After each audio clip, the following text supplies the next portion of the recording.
Estamos de volta aqui com um tema também muito interessante, a ida referente ao grande profeta individual Jeremias e comparando ele em alguns aspectos com Jesus. Aliás, na época de Jesus, os judeus achavam que Jesus era até a reencarnação de Jeremias, né? Achava ele muito próximo da conduta, das críticas que ele dirigia ao templo, aos sacerdotes da época, né? Muito próximo com Jeremias, que viveu cerca de 600 anos antes de Jesus. Então, vamos focalizar hoje o fato de Jesus ter amaldiçoado o templo e as sinagogas de Satanás, que ele chamava de sinagoga de Satanás, ou seja, as sinagogas dos fariseus, né? Os sacerdotes teólogos fariseus tinham as sinagogas espalhadas ali na Judeia toda e até no entorno da Palestina, no Egito, na Grécia, Babilônia, Síria. Então tinha em vários lugares, né? De um motivo muito simples, né? A época, por exemplo, do exílio babilônico, né? O êxodo de judeus para outras regiões, eles carregavam consigo a sua cultura. E a cultura que estava impregnada nele era semelhante ao dos fariseus, desde os antigos profetas hebreus, né? E então eles se espalhavam, né?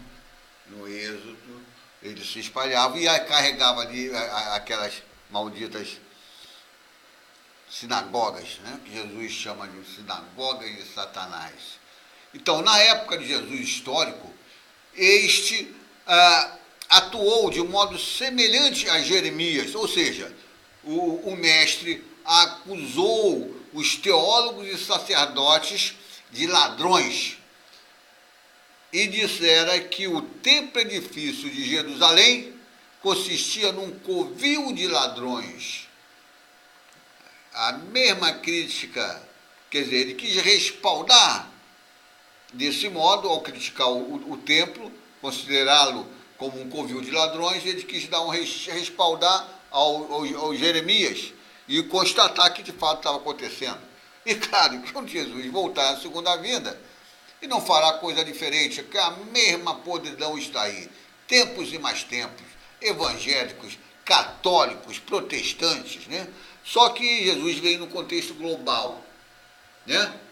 Ele está na iminência de vir e nós estamos já no contexto global. Então, aquele exemplo que ele deu do Templo de Jerusalém foi mero exemplo, né? Isso se aplica aos templos budistas, muçulmanos, todo tipo de templo, além dos protestantes, católicos, ortodoxos, anglicanos.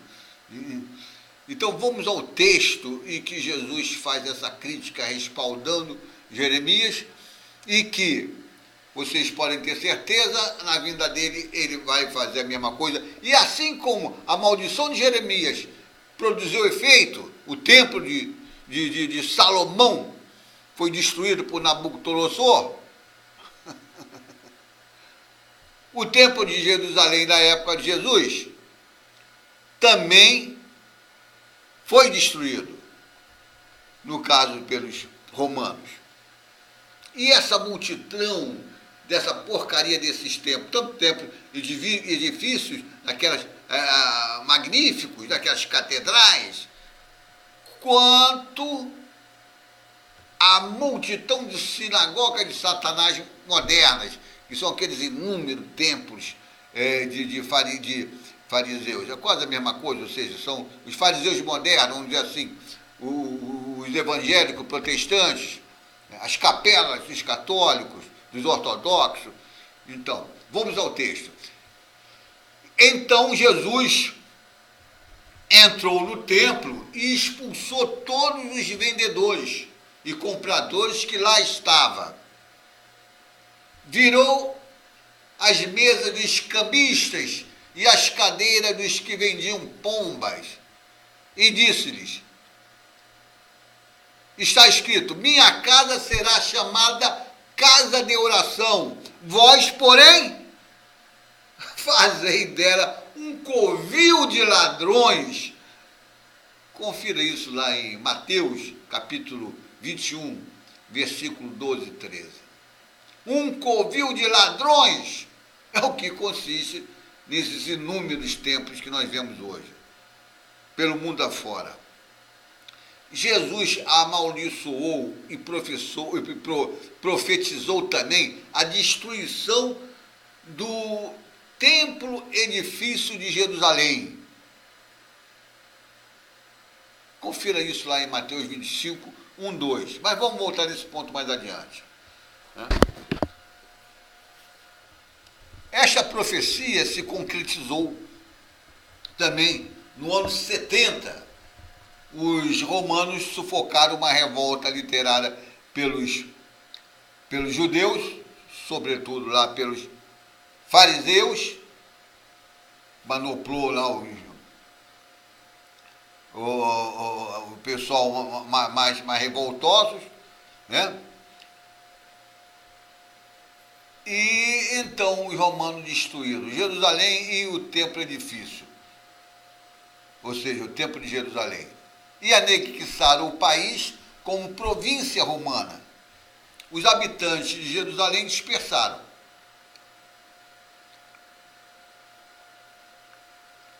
Então, nessa forma, ao se dispersar, nós chamamos de diáspora, né? Ele vai para outra, e carrega consigo, já vinha acontecendo isso desde a época do exílio babilônico, né? Eles dispersavam, é diáspora, e ali os sacerdotes criavam suas sinagogas. Então, aos poucos, eles se dispersavam para outras partes do império, foram se dispersando. Apesar das advertências feitas, Isaías já tinha advertido contra essa podridão do templo, né? Jeremias e Jesus, os teólogos e sacerdotes católicos, ortodoxos, anglicanos, e posteriormente, porque Lutero, ele começa lá em 517, que ele cola lá na porta do templo a sua crítica, né? Então, posteriormente, os protestantes evangélicos e outros desses gêneros insistiram e continuam insistindo em construir, então, templos e mais templos, uma multidão de templo-edifício, né? Eles argumentam falsamente que esses antros se destinam à adoração do Senhor. Porém, o que eles sempre quiseram com isso é um lugar reservado para adestrar pessoas, transformando-as em ovelhas e, por fim, subtrair valores dessas vitimadas ovelhas incautas. Os sacerdotes das diversas outras religiões sempre empregaram em todas as épocas e lugares. Deixei aqui, inclusive, a imagem de alguns tipos de templos, né, dos muçulmanos, lá dos budistas, né, e sempre empregaram. Isso aí é apenas alguns tipos, né? Inúmeros. Tem templo de ouro, tem templo de tudo, né? Templo edifício. Onde tem o ser humano, tem a sociedade, tem lá a porcaria do sacerdote e do teólogo, né? E ele é ávido por dinheiro e dominar as pessoas através do discurso sedutor e falseado, e tem que criar um templo, um lugar reservado onde que ele possa adestrar melhor as pessoas simples do povo, pessoas de senso comum, e eles não são impiedosos, eles movimentam elas manobra com ela, faz a opinião pública dela, sempre aliado ao poder político e econômico de qualquer sociedade, em qualquer época. Essa podridão é uma espécie de um câncer maligno, sempre acompanhado da elite política e econômica, para explorar o povo. E no interior do templo eles fazem também cada qual o seu culto macabro, né? Cada religião, para lesarem assim suas respectivas vítimas. Tais sacerdotes realizam no interior dos respectivos templos, edifícios, cultos estéreis, a título de adorar suas respectivas divindades. De modo geral, você pode dar um outro nome qualquer, mas Mamon simboliza todos eles, porque é o deus do dinheiro, né? E da riqueza. Em qualquer situação, em qualquer sociedade que tem lá o sacerdote, ele quer riqueza e submeter as ovelhas, as vítimas das ovelhas, para obter riqueza. Então eles são adeptos de Mamon, o deus do dinheiro e da riqueza. Mas são adeptos também de Belzebu, que é o deus das moscas, que é a conduta exemplar deles, é a conduta simbolicamente de Belzebu. Né? Na realidade, nem Mamon nem Belzebu não são deuses coisa nenhuma. Isso está na cabeça desse tipo de sacerdote. É essa conduta dele que pode ser simbolizada nessa figura de um deus, né, um tipo, né, de Mamon, de enriquecimento, ou de Belzebu, né, deus da mosca, porque esse simbolismo da mosca é antigo na cultura dos judeus. Né? O sacerdote está sempre procurando as pessoas que estão com problema na vida, às vezes problema grave, a morte de um parente, desemprego, essas coisas.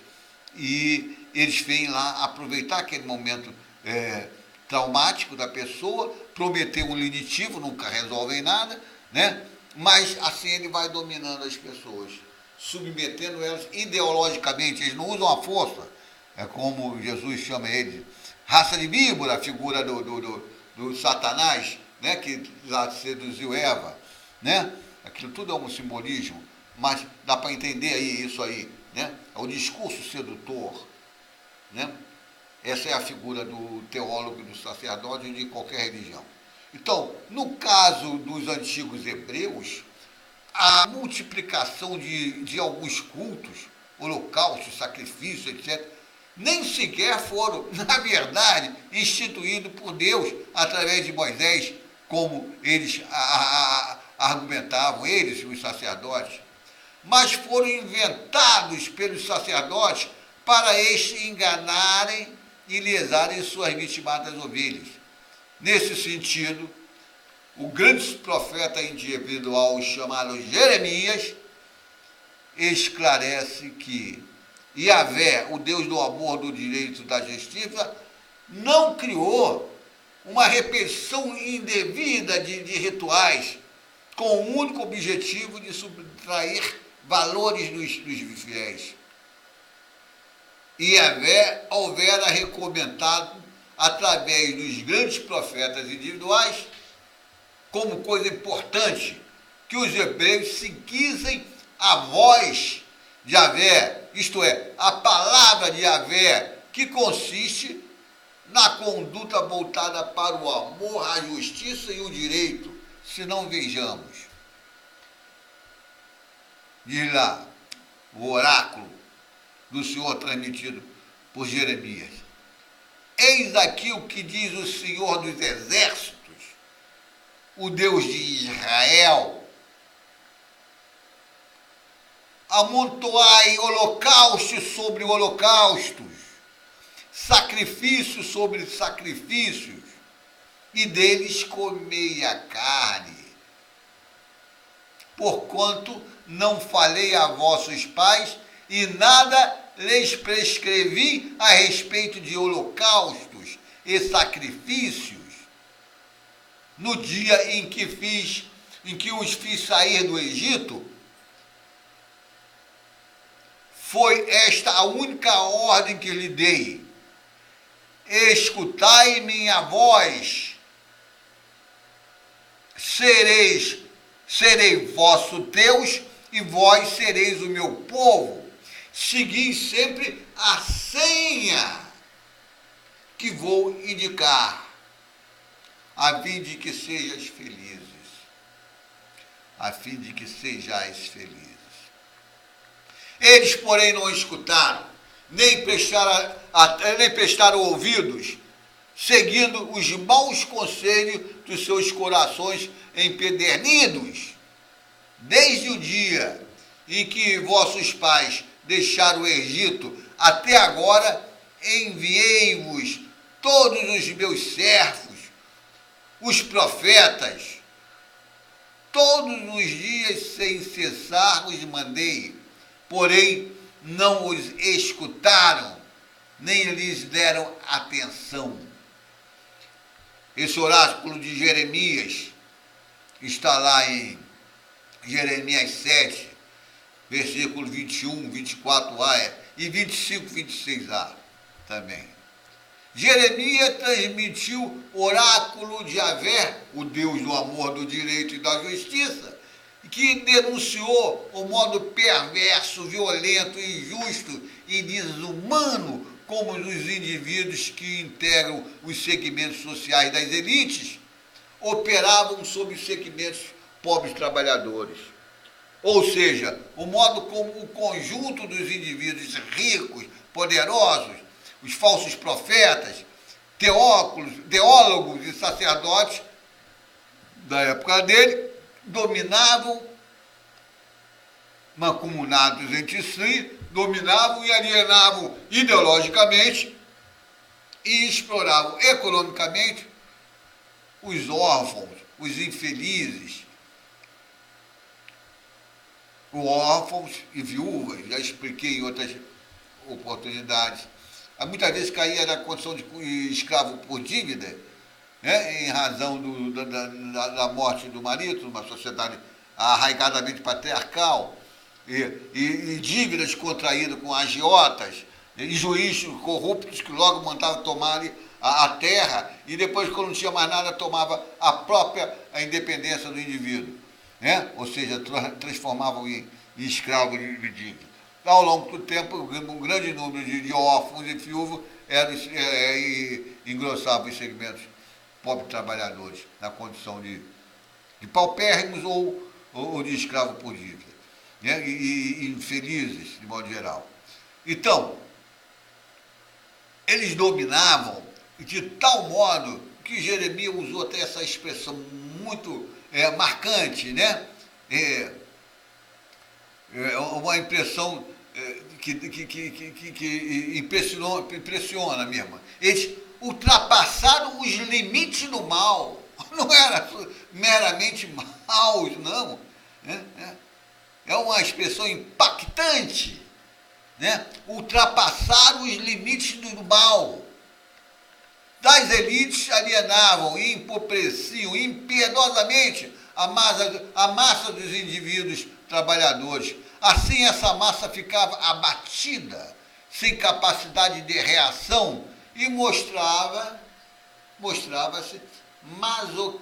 masoquistamente como que satisfeito, né?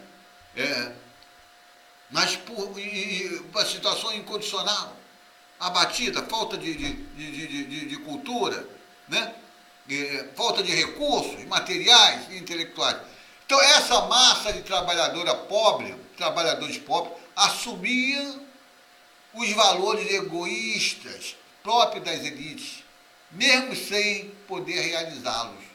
Valores esses que tais elites inculcavam nos indivíduos da massa popular, como se fosse bom, fosse importante, né? Esses valores egoísticos de acumulação.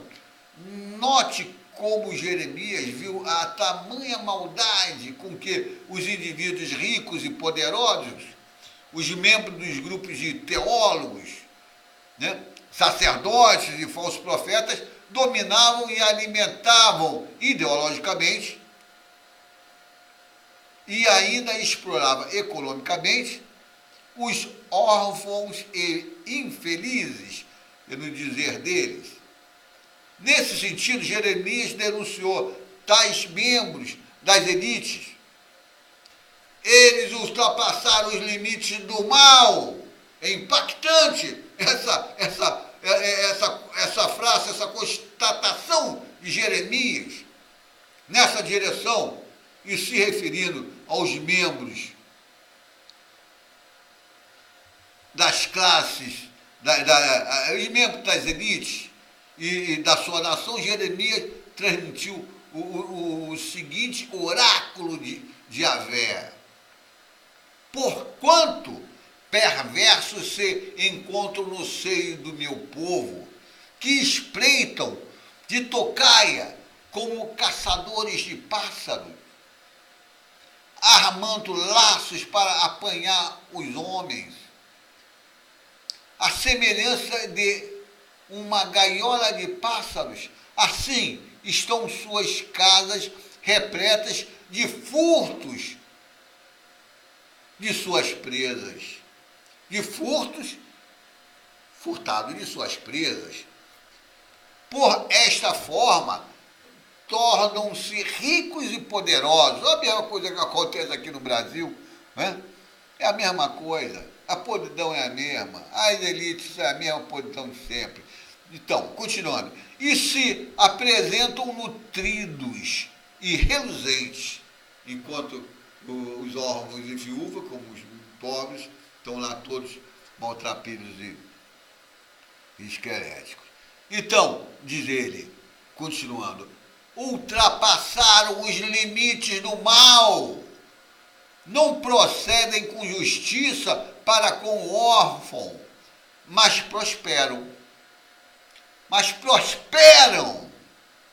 e não fazem justiça com os infelizes.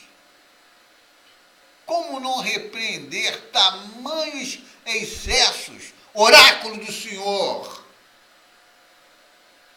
e não vingar-me de semelhante nação, oráculo do Senhor Yahvé? Coisas horríveis, espantosas ocorrem nessa terra.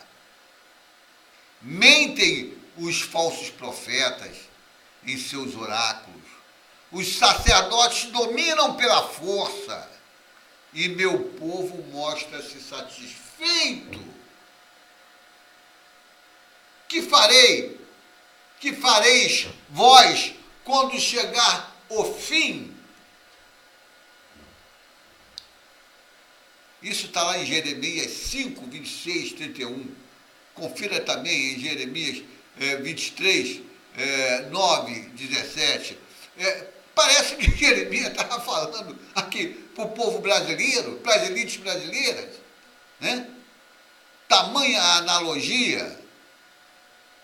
Que fareis vós quando chegar o fim, povo brasileiro? Esse caos que está aí, essa crise que vai só aumentar, vai chegar num momento de ruptura, de caos. Que fareis vós, cidadãos do Brasil?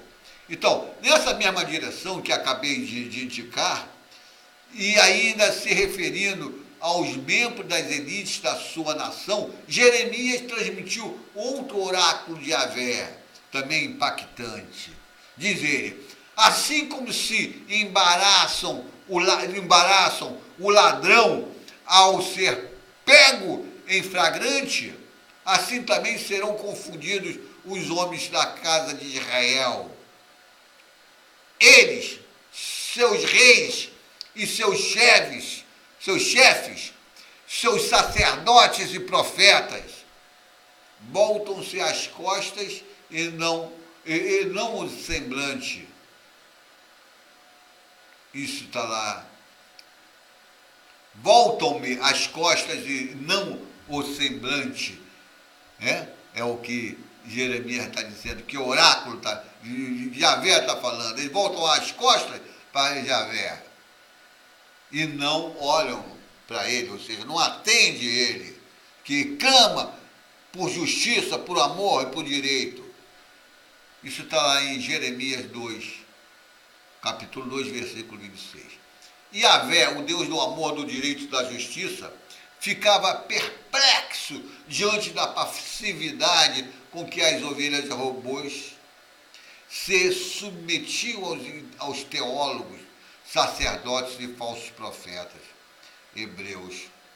É impressionante também como as ovelhas robô do mesmo gênero, das religiões evangélicas, católica, protestante e outras desse mesmo gênero, se submetem e são exploradas aos seus respectivos sacerdotes e aos modernos profetas do otimismo. É impressionante, você vê, às vezes cenas, passa na televisão, filme em qualquer lugar, aquelas pessoas com aquela expressão, né, de abobalhada, de retardadas, ali sendo conduzida por picaretas da fé, e está ali, né, como se estivesse gostando disso. Ou seja, o Deus do amor, do direito e da justiça fica perplexo diante da passividade como as ovelhas robôs contemporâneas. Assim como ele ficava lá, ele fica hoje aqui, porque o Deus está aí, é o mesmo, né? E como elas se submetem e são exploradas de modo análogo como as antigas ovelhas robô hebraicas se submetiam e eram exploradas pelos malditos teólogos, sacerdotes e falsos profetas hebreus, conforme Jeremias notou. É importante, impressionante e curioso indagar: que farão as ovelhas robôs evangélicas, católicas, protestantes, ortodoxas, maometanas e outros do mesmo gênero, diante da iminente volta de Jesus? Vamos rever o texto em questão. Coisas horríveis, espantosas ocorrem nessa terra. Mentem os falsos profetas em seus oráculos. Os sacerdotes dominam pela força e meu povo mostra-se satisfeito. Que fareis vós quando chegar o fim? Essa pergunta está marcada hoje aqui no Brasil, nesse contexto atual. A dívida explosiva está aí. O sistema financeiro e monetário, o sistema bancário é impiedoso, é ganancioso, né? Ele arranca cerca de 43% de tudo que nós trabalhamos o ano todo. Isso só no Brasil. Em outras partes do mundo é a mesma coisa. Em seus países de origem, ele também explora os seus próprios trabalhadores, o próprio trabalhador americano, o próprio americano, francês, inglês, alemão.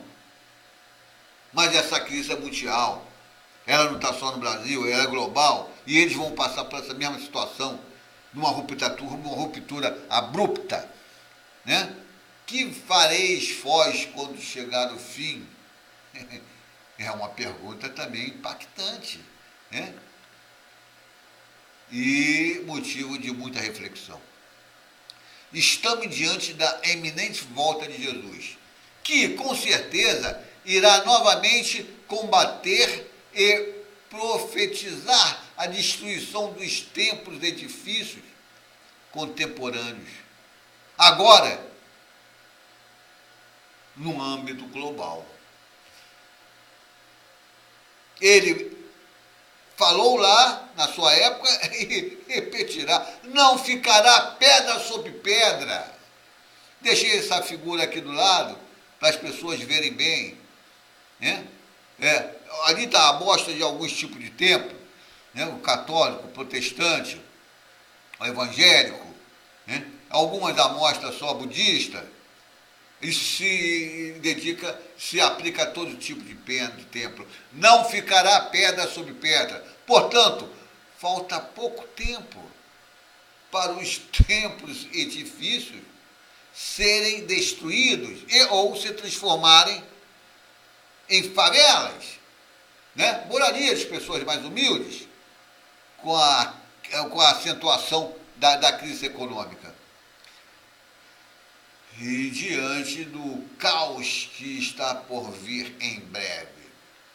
Vejamos Jesus profetizando em sua época o que novamente profetizará, relativo à destruição dos templos, edifícios contemporâneos, sejam aquelas catedrais monumentais, sejam os mais simples, do tipo das sinagogas de Satanás, que ele chamava de sinagoga de Satanás, se referindo às sinagogas dos fariseus, espalhadas ali pela Judeia e outras partes da redondeza, né? Há exemplo também das sinagogas de Satanás, essa multidão de igreja evangélica e protestante. Claro, as capelas católicas também, isso tudo, né? Toda essa podridão. E ainda das igrejas, templos e edifícios de outras instituições. Então vamos ver lá o texto.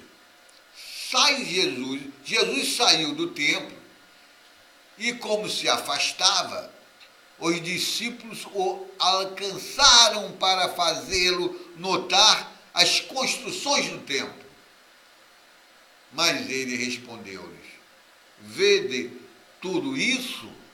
Em verdade vos digo, não ficará pedra sobre pedra, tudo isso será destruído. Confira isso lá em Mateus 24, 1, 2.